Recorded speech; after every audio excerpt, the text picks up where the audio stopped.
Right, we're going to be looking at James chapter 5 tonight.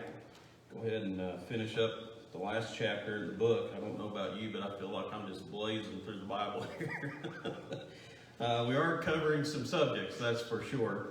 Of course, the design of the lessons isn't to be comprehensive, just mainly to kind of get the general idea and then fill it in on our own with our own personal study.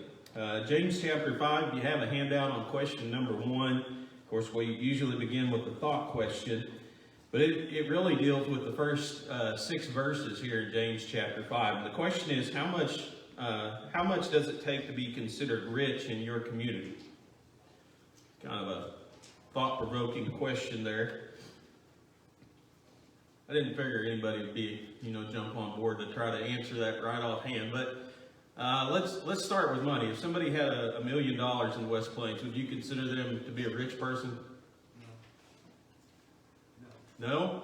Okay. I saw some shaking their head yes. I'm working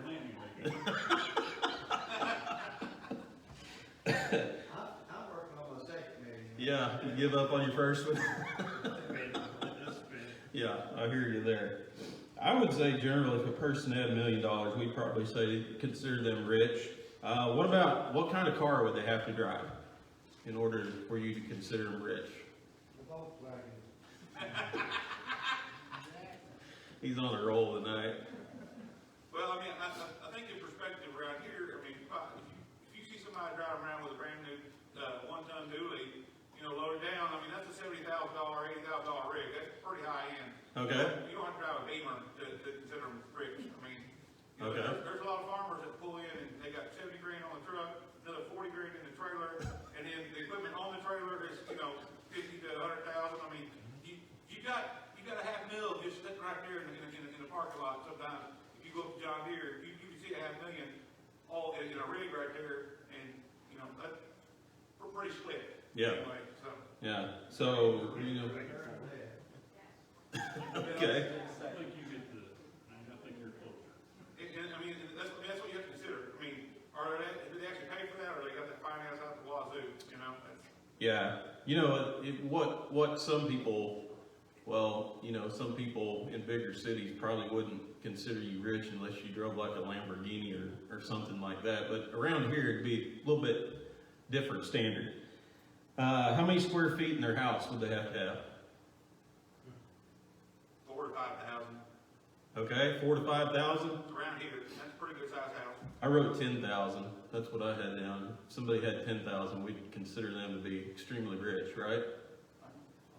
So the point that I'm trying to start out with is, in our minds, we have this standard or this definition of what it takes to be rich. But do you think our standard and God's standard is the same?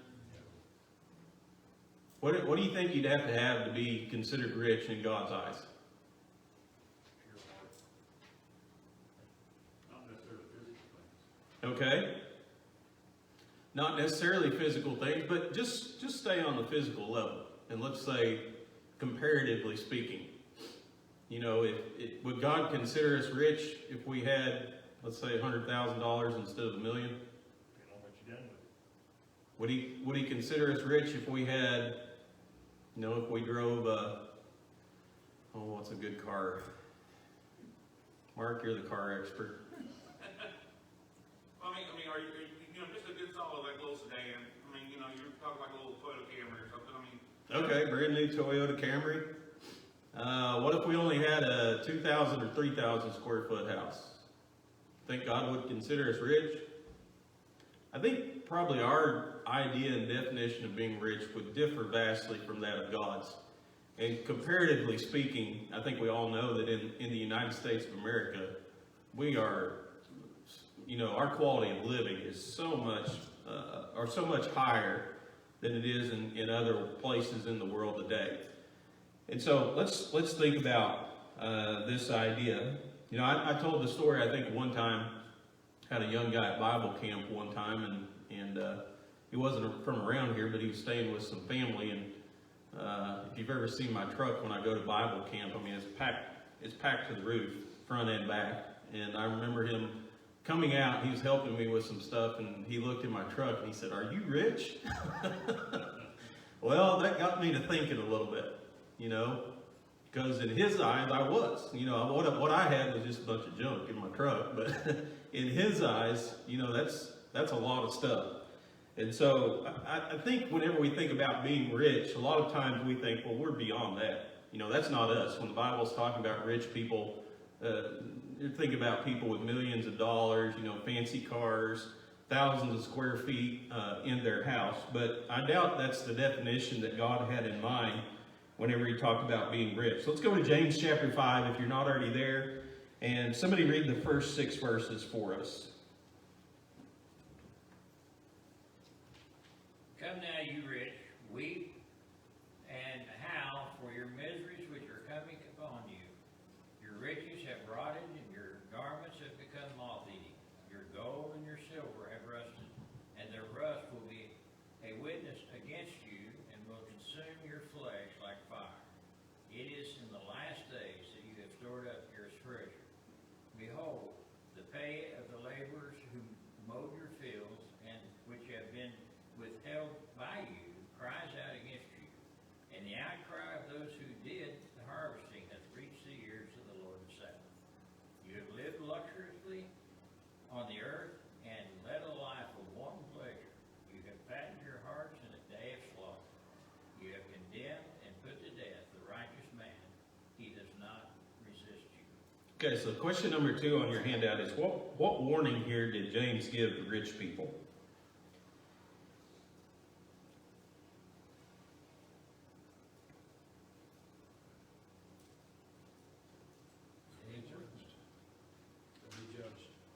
Okay, they're going to be judged. And what do you tell them to do specifically? Weep and howl. Yeah, weep and howl. And why?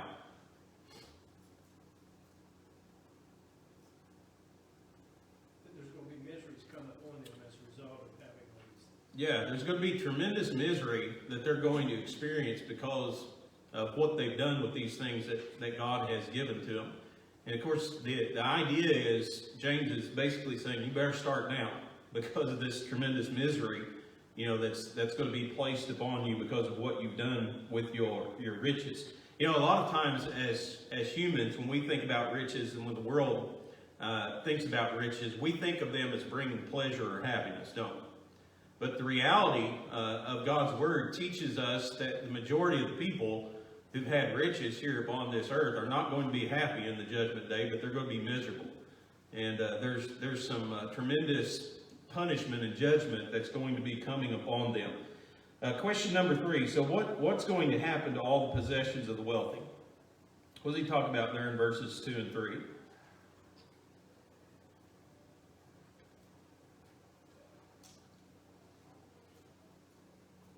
They'll become corrupt.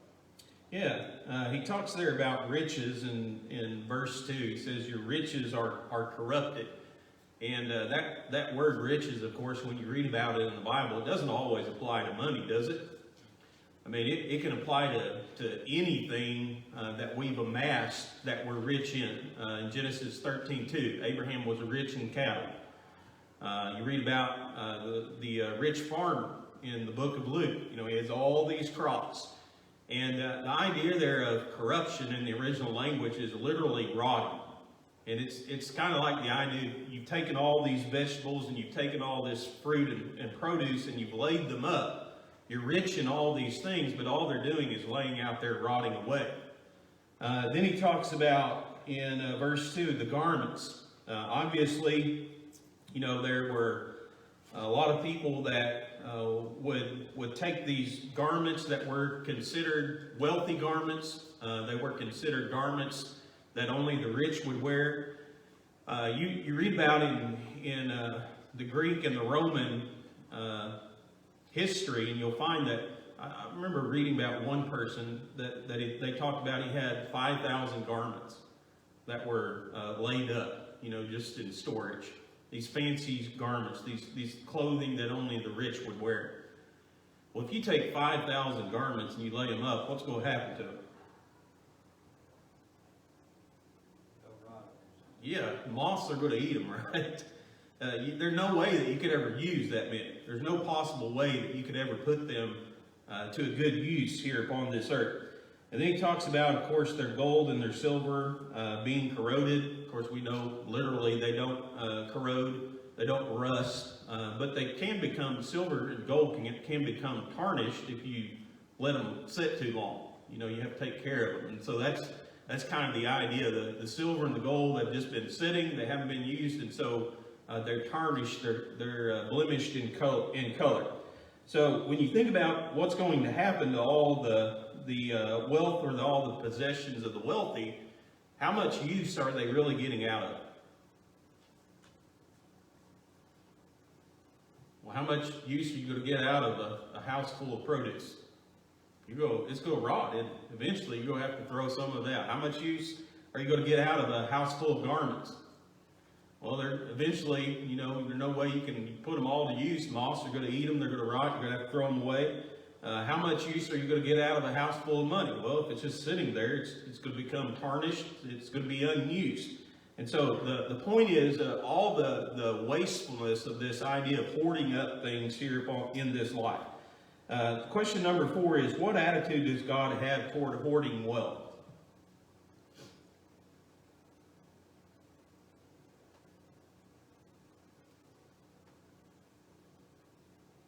What was going to happen to them? They're gonna be condemned. Yeah, the wrath of God was going to be poured out upon them because they had hoarded all these things. And again, the idea is, you know, what good does it do a person to hoard something? Well, it's useless. It doesn't help them in any way, and it's sure not helping anybody else. And so, you know, to take something and do nothing with it, but to let it sit, you know, to store it up, that's extremely wasteful in the eyes of God, because eventually, what's going to happen to it? Nobody's going to get any use out of it, and eventually it's just going to go the way of the earth. It's going to deteriorate. And so no good is being accomplished by it, and that's what I think makes God so angry. You know, there's good things that can be done with those. You know, the produce, you could use it to feed somebody. The clothing, you could use it to help those who are less fortunate. You know, the money that's not in use, you could pass it on to somebody else who needs it. So a lot of good could be accomplished by it, but people are simply taking these things and laying them up or hoarding them for themselves. Question number 5. So does money and riches affect our relationship with God? Maybe not everybody, but it seems like a good portion of people it does. Yeah, maybe the better question is, can it? Can it affect our relationship with God? Well, absolutely. You know, the way that we treat the blessings that God has given us here upon this earth, we're just selfishly taking all these things, you know, and keeping them and laying them up when we could be putting them to good use. Things are rotting, you know, things are fading away. God is not going to be pleased with us in the judgment day. And then he talks about in verse 6, in verses 5 and 6, how they had basically cheated people, you know, in order to prosper in this manner. So question number 6 is, how should a Christian business owner or employer be different from others who do not follow Christ? Should there be a difference? Okay, what kind of differences should we see? What does he talk about here in verses 5 and 6? Or actually 4 through 6, I guess.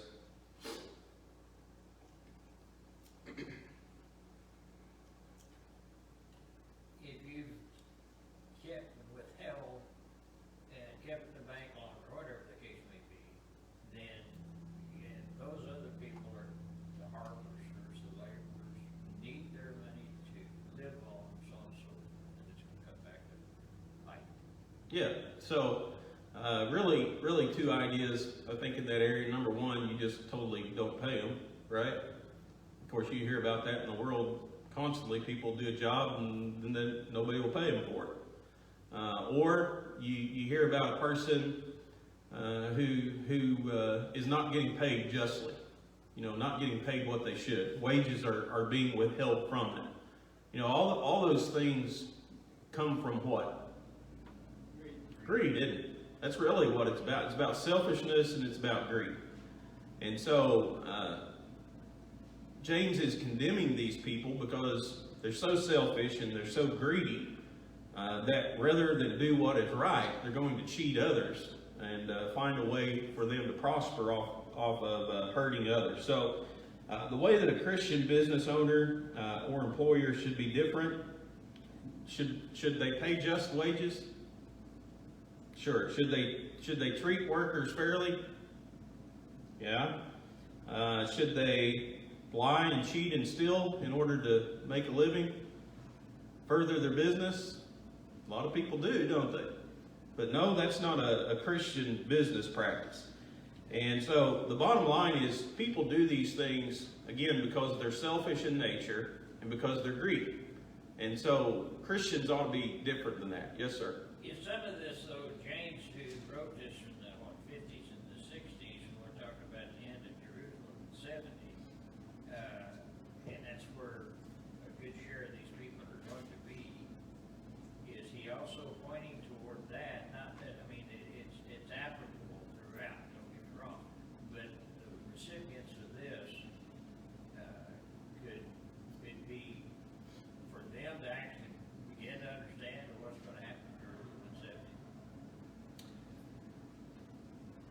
Because the people, you know, what happened to that, what happened to the United States in 29, Yeah. those kind of things. Those, if we put our hope in our possessions for trouble, no matter where we're at. Yeah. I don't know that I can answer that for sure. But I think it's possible, you know. The principles you're certainly discussing are biblical in nature. So there's a lot of verses within God's Word that have a, you know, dual application or even more than that. So certainly could be a possibility. I've never really thought about it much that way, but it might be something worth looking into a little bit more. Okay, let's go to verse 7 here in James chapter 5. And somebody read verses 7 through 11 for us. Anybody have any comments before we move on? Okay, 7 through 11, please. Be patient, therefore, brethren, unto the coming of the Lord. Behold, the farmer waiteth for the precious fruit of the earth, and hath long patience for it until he receive the early and latter rain. Be ye also patient, establish your hearts, for the coming of the Lord draweth nigh. Grumble not one against another, brethren, lest ye be condemned. Behold, the judge standeth before the door. Take my brethren, the prophets who have spoken in the name of the Lord, for an example of suffering, affliction, and of patience. Behold, we count them happy which endure. Ye have heard of the patience of Job, and have seen the end of the Lord, that the Lord is very passionate and of tender mercy. Okay, so shift gears just a little bit here, and James starts writing about the idea of patience. And when we're talking about patience, what are we talking about? What does that word mean here as James is using it?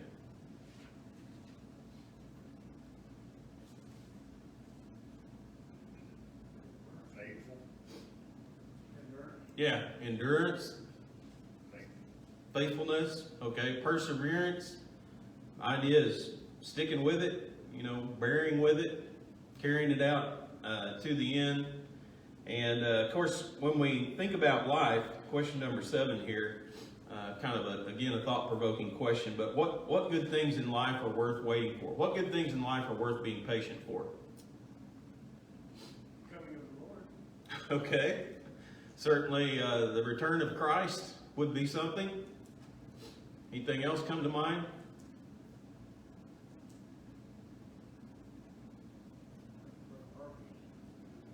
Okay, the harvest. Yeah, the example that James uses that we'll talk about a little bit further here is the example of the farmer and the harvest, the patience that he has to exhibit in order to reap rewards. Anything else worth waiting for? I figured all you guys would be talking about love tonight, you know? Your wives were worth waiting for, right? Found the perfect one. What about getting an education? Does that take something, or does that take patience? A lot of the things you're talking about, patience here is also you need perseverance. Yep. Yeah, that's the idea is endurance or perseverance. You know, sticking with it because at the end there's something that's worth all this time and this effort that you put in. And that's really the Christian life, isn't it? I mean, it's about endurance. It's about persevering. It's about patience. And the idea is we're not focused on the here and now, but we know that one day the reward, the thing that we're going to get, is going to be worth all the effort that we put into it. So question number 8 is, David kind of answered it here, but what illustration did James use to describe the kind of patience we need? Well, he used the patience of a farmer. A lot of people in here farm. What are some of the things that you have to be patient with in farming? This fall, I watched Mark do moisture testing on his corn. Okay. He'd go out day after day checking his corn. And some days it would be up higher, and some days it would be lower, but it took a long time before it got dry enough for him to harvest. Yeah, so you got to wait for the perfect moisture content, right? Or pretty close, at least. You have to have you have to have patience to do that, right? You can't just get in a hurry and run out there and say, "I've got to do it today." You know, you got to stick with it. You got to endure. Go ahead. You know, usually it takes the most patience to deal with something you have no control over, or very little control over.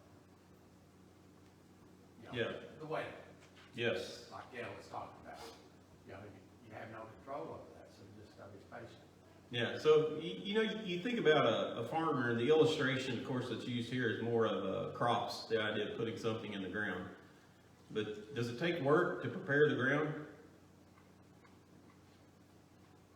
Yeah, right? You don't just go out there and throw seeds everywhere and, you know, say, well, it'll be just what I want it to be.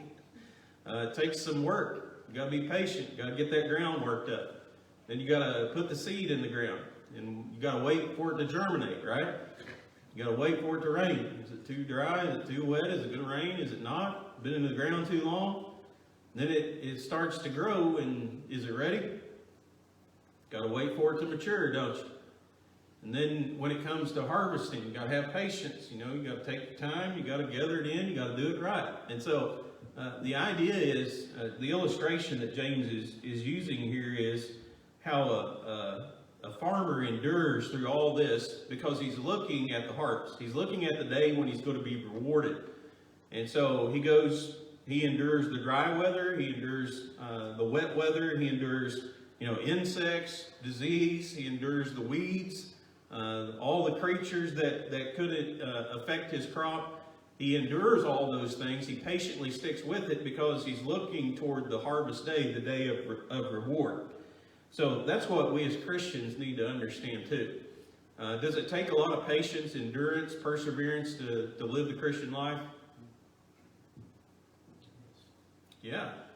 I mean, there's times when you just want to give up. I mean, there's times when you want to throw in the towel and call it quits. But keep on enduring. Keep on persevering because the day of reward is coming. So question number 9 here is, when is the Lord going to come? When is this day of reward going to be? How does James describe it?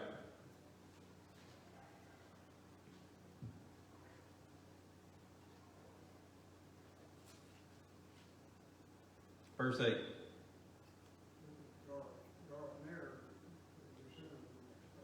Okay, yeah, so he says that it's at hand. What does that mean when something's at hand?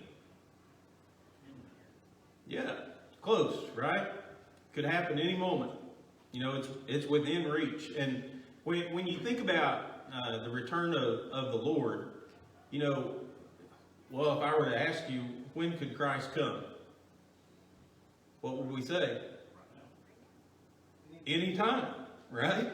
Could be the next minute, could be the next day, could be the next week or the next year, but the reality of it is any time Christ could return. And so the idea is Christ is standing right at the door. You know, his coming is imminent. What am I trying to say? Imminent. Get the right word here in a minute. And then of course, you have this principle that with every passing second, is his coming getting closer or farther away? closer. So it's getting closer and closer and closer. And so we have to understand that the Lord could return at any time. So stay patient. Endure these things, persevere through them. He talks about in verse 9, he talks about grumbling or complaining against one another as brethren. So question number 10 is, what will happen to Christians who grumble against their fellow believers? We condemn. Yeah, they're going to be condemned. And of course, again, the idea is judgment is right at hand, anytime, right? If we find ourselves in this situation when Christ returns, if we don't remain patient, and we start complaining about our brothers and our sisters, we start doing things that we shouldn't do, the judge is standing right at the door. And he's ready to execute judgment at any time. Question 11, what does God think about Christians fighting among themselves? What do you guys think about? I think probably most, not all of us have children. What do you think about when your children fight? You like that? Does it make you proud? No, God's no different, right? If the only thing that we can see in other people are their faults, if the only thing that we can see in them are the evil and the wicked things, we can't see the good that exists in them, God's not going to be happy with us in the end, is he? In fact, one of the statements of Jesus here upon this earth in Matthew 7:1-2 was, whatever judgment we dish out to other people is the same type of way God's going to judge us. So when we stand before God, do we want him to just look at all our faults? No, we want him to see the good things, don't we? And so we have to be careful as we deal with one another that we don't develop that idea or that attitude of condemnation. Question 12, what people does James use here who serve as good examples to us? Talk about patience, endurance. Prophets. Yeah, the prophets. And how did they show patience? Suffering and affliction. Yeah, suffered affliction, had trials, right? Temptations. What'd they do? They stuck with it. They persevered. They endured. I think about the words of the Hebrew writer in Hebrews 11, verse 36. He said, still others had trials of mockings and scourgings, yes, and of chains and imprisonment. They were stoned, they were sawn in two, they were tempted, they were slain with the sword. They wandered in sheepskins and goatskins, being destitute, afflicted, tormented, of whom the world was not worthy. They wandered in deserts and mountains and dens and caves of the earth. Yet they persevered. They stuck with it. They endured. And so they were rewarded in the end. So look at the prophets, how they were willing to suffer for the cause of Christ. Suffer affliction, go through trials and temptations. What other example does he use?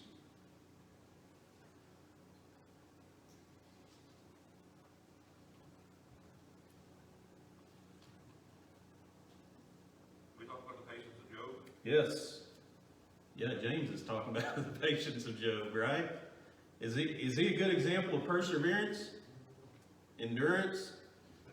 I mean, when you think about Job, I don't think there's anybody in life that's ever going to have to suffer like Job did. Think about everything he lost. Now, first of all, he lost all of his possessions. I mean, there's people in life, obviously, who experience that, but that's not the end of it. Then he lost every one of his children. Every one of them. Not just one, but every single child that he had. They all died. And then his physical health was taken away from him. I mean, do you think anybody else has ever suffered like that in this world? I can't think of anybody. Few if any are ever going to have to suffer as much as Job did. But he persevered, didn't he? He endured. And what happened in the end? God rewarded it, didn't he? So the idea is stay patient. Take this example of the prophets. Take this example of Job. And just stick with it. No matter what trials or temptations or suffering come our way, stick with it. Have the patience of a farmer. And in the end, we're going to be rewarded because of it. All right, we've got like 2 or 3 minutes to try to finish the rest of this chapter. But if you read the chapter, we don't have time to read it and discuss all this.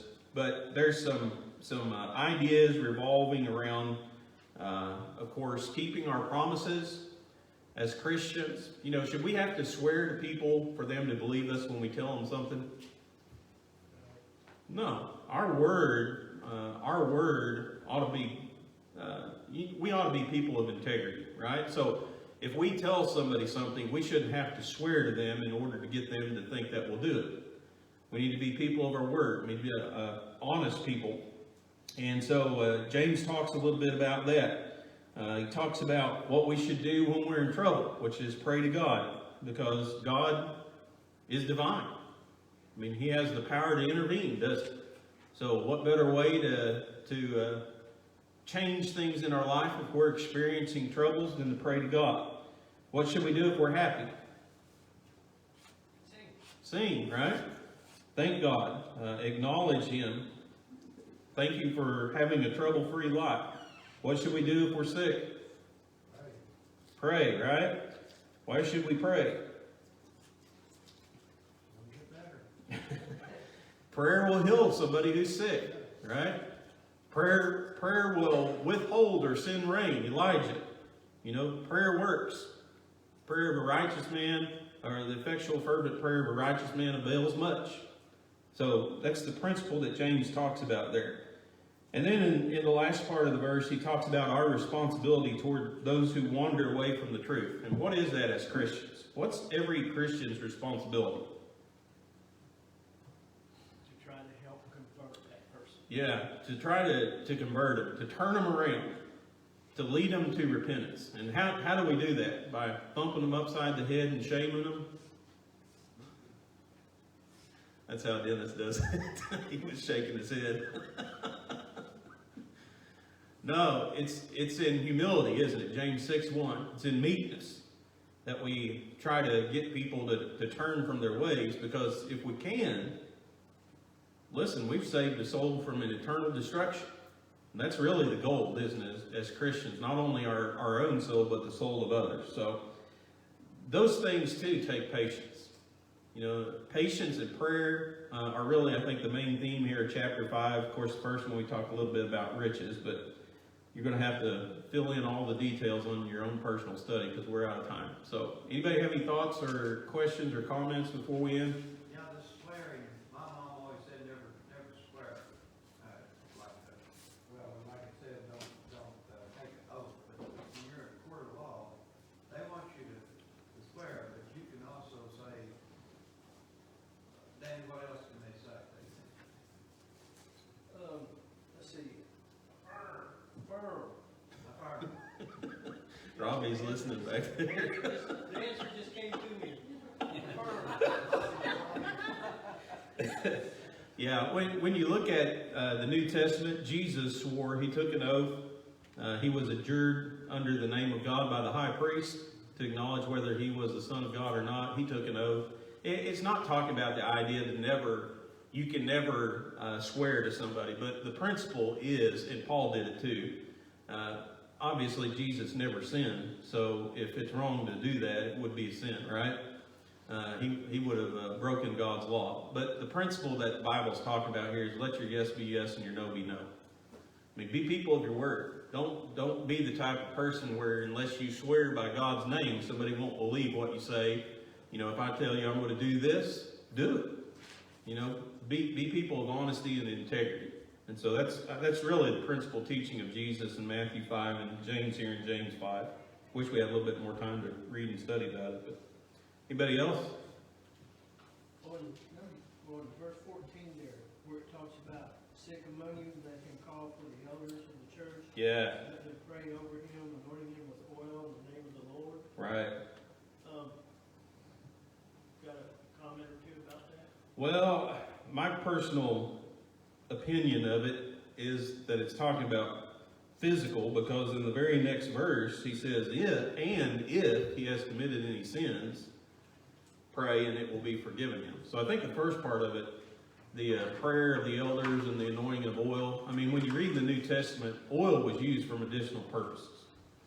So I think what it's saying is pray to the Lord and use the physical medicine. And, my personal belief is all the elders of the early church had miraculous gifts. So that could be another subject in and of itself. But obviously, many within the church did have in order for the church to function. So it's a good one. Go ahead. Okay. Anybody else? It's about half the things all the elders here of the church had prayer for their leaders. Yeah.